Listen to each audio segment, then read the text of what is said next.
भूषंडेश्वर मंदिर को प्रथम पर्यायर 10 कोटी टंका मंजूर पर उपमुख्यमंत्री प्रभाती परिड़ा को कृतज्ञता जणाइले भोगराई बीजेपी नेता आशीष कुमार पात्र। उपमुख्यमंत्री प्रभाती परिड़ा शुक्रवार बालेश्वर जिलार चांदीपुर तालसारी उदयपुर गस्तरे आसी दीर्घ दिन टीण छपर तले रही अति दयनीय अवस्था एशियार बृहत्तम शिवलिंग बाबा भूषंडेश्वर भव्य मंदिर निर्माण पर 10 कोटी टंका अर्थ मंजूर होता सूचना देते। पूर्वर मंदिर निर्माण पर भोगराई बीजेपी नेता आशीष पात्र अनुरोध क्रमे तथा सांसद प्रताप चंद्र षडंगी निर्देश रे विभाग पक्षर मोट 22 कोटी टंकार डीपीआर प्रस्तुत करा। तेबे प्रथम पर्यायर 10 कोटी टंका मंजूर करा बेले आसंता सेप्टेम्बर मास सुधा मंदिर काम शुभारंभ करा बोली श्रीमती परिड़ा सूचना देइछंती। श्रीमती परिड़ा आहरी मध्य कहिसंती जे भूषंडेश्वर महादेवंक एही मंदिर पूर्व सरकारंक अपारगता कारणरू होई पारि नथिला। मात्र आम सरकार समय बाबांक एही मंदिरर भित्तिप्रस्तर स्थापन सहित पूर्णांगीकरण करा जाई प्रतिष्ठा करा जिवो बोली श्रीमती परिड़ा कहिथिले। एपरिक मंदिर निर्माण और सौंदर्यीकरण पई जेते टंका लागिबो दियाजिबो बाबांक पई अर्थर कौनसी अभाव रहिबो नाही बोली श्रीमती परिड़ा दृढ़ोक्ति प्रकाश करथिले। यह समग्र भोगराई अंचल में एक खुशीर वातावरण खेली जाता बेले एने संध्यारे भोगराई बीजेपी नेता आशीष पात्र नेतृत्व में थाना छक स्थित पार्टी कार्यालय एक सांबादिक सम्मेलन अनुष्ठित होता। एथिरे श्री पात्र जोगदे गत साधारण निर्वाचन पर तांकर प्रमुख दाबी को आज सांसद श्री षडंगी एवं उपमुख्यमंत्री श्रीमती परिड़ा पूरण कर भोगराईवासी तरफ कृतज्ञता जणाइथिले। भोगराईवासी एथिपाई तांको निकटरे चिर ऋणी होई रहिबे बोली श्री पात्र तांको वक्तव्य रे कहिथिले। ई सांबादिक सम्मेलन रे अन्य मानक मध्य बीजेपी नेता राधाकांत प्रधान, सुभाष चांद और नीलकंठ घोष प्रमुख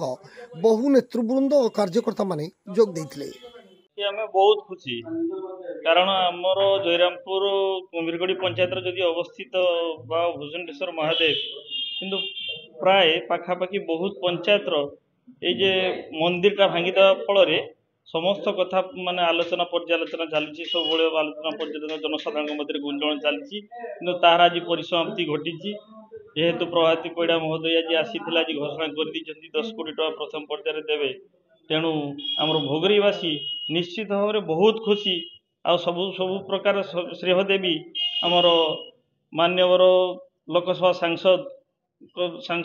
प्रताप नना को जे सी आसी जेतेबेले प्रथम पर्यायर कही इलेक्शन पर आपण एमएलए महोदय कही आम जे पैसा देते पांडियान महोदय जे पैसा देते पैसा कहीं मिछ कथा कही नना से कथार कही तेणु सी कथा देते जे आणिकी आम मंदिर करवा से कथार आज निश्चित भाव सत्य प्रमाण होमर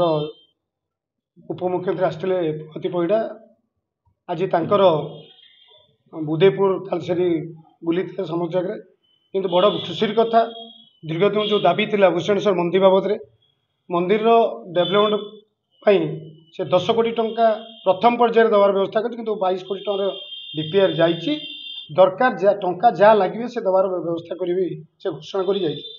बीजेपी सरकार अमल घोषणा होता बर्तमान टीण घरे से बर्तमान एशियार सर्वबृहत्तम जो शिवलिंग बाबा भूषणेश्वर पूजा पाऊँ 24 जो सरकार थी मंदिर भांगी मंदिर तैयारी करनी आज आमर तो प्रथम 10 मास आमर आगामी दिन आहरी 4 वर्ष सरकार अच्छी प्रथम पर्यायर 10 कोटी टंका सेप्टेम्बर मासरे काम हम काम आज उपमुख्यमंत्री माने कथारे कहीगले जे आम भित्तिप्रस्तर स्थापन करें आम उद्घाटन भी करूँ यहाँ बड़ खुशी कथा सेटा भी वर्षे भितर ये कार्य समापन हो पार बोली से आमर कनिष्ठ जंत्री से तार वक्तव्य कही। बालेश्वर जिला भोगराई स्वरित स्वप्न पंडा रिपोर्ट जीटीवी ओडिया।